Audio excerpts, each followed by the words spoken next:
18 जुलाई को दिल्ली में एनडीए की बैठक होगी। बीजेपी अध्यक्ष जेपी नड्डा ने अब चिराग पासवान को एक चिट्ठी लिखी है।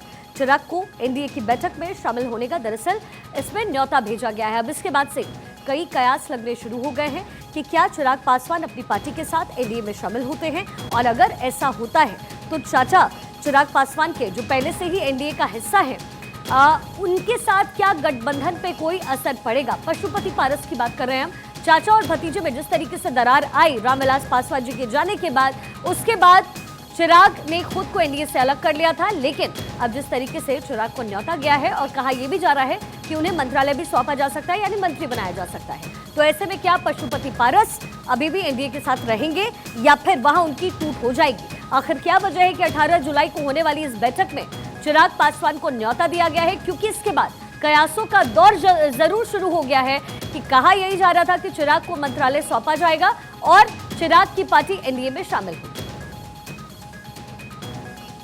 देखिए, एनडीए में शामिल होने के कयासों के बीच लोक जनशक्ति पार्टी रामविलास के राष्ट्रीय अध्यक्ष चिराग पासवान ने भारत 24 से खास बातचीत की है। सुनाते हैं आपको। जनशक्ति पार्टी रामविलास के राष्ट्रीय अध्यक्ष चिराग पासवान हमारे साथ हैं। 18 जुलाई को एनडीए की बैठक होनी है चिराग जी, उसमें शामिल हो रहे हैं आप?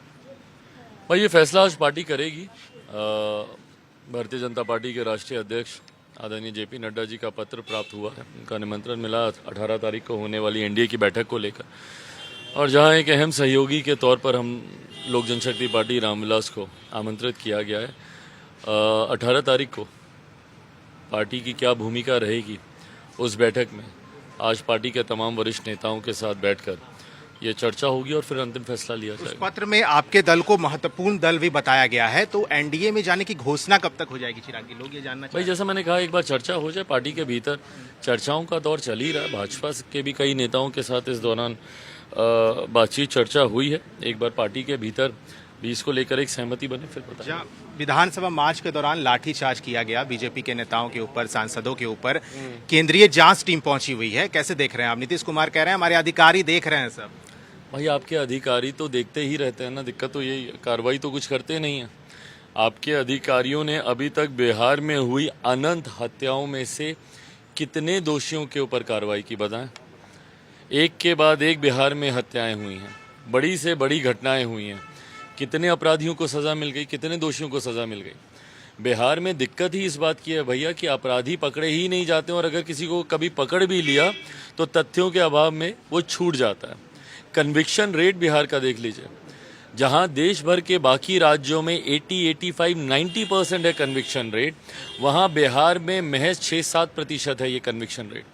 6-7% का मतलब अगर 100 अपराध होंगे तो मुश्किल से 6 या 7 लोगों को उसमें सजा मिलेगी, वो भी तब जबकि अगर पुलिस या प्रशासन ने मुस्तैदी से काम किया, नहीं तो उनको भी तथ्यों के अभाव में छोड़ दिया जाता है। तो ऐसे में मुख्यमंत्री के अधिकारियों पे भरोसा ही नहीं रहा है, और जिस तरीके से उनकी प्रशासन ने अब हर समस्या के समाधान पर लाठी उठाने की रणनीति तय की है, ये गलत है। छात्र उतरेंगे तो लाठी, अभ्यर्थी उतरेंगे तो लाठी, किसान सलाहकार हों, शिक्षक हों, जनप्रतिनिधि हों, सब पर आप लाठी चलाएंगे, ये गलत सोच है। चलिए, देखिए, चिराग पासवान हमारे साथ थे और साफ तौर पे उन्होंने कहा है कि बिल्कुल अभी जो है वो देखेंगे और उनके साथ एक बैठक होगी, जिसके बाद ये घोषणा भी हो जाएगा आगे कि एनडीए में चिराग जा रहे हैं या नहीं। फिलहाल अपने सहयोगी मृत्युंजय के साथ अश्मित सिन्हा, भारत 24, पटना।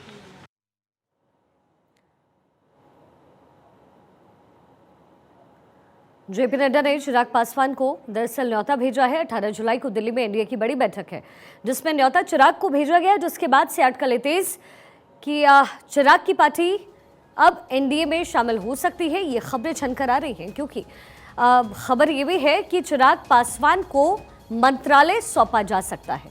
ऐसे में बड़ा सवाल ये कि क्या वाकई ऐसा होने वाला है, और अगर ऐसा होता है तो फिर चाचा के साथ क्या संबंध उनके होंगे।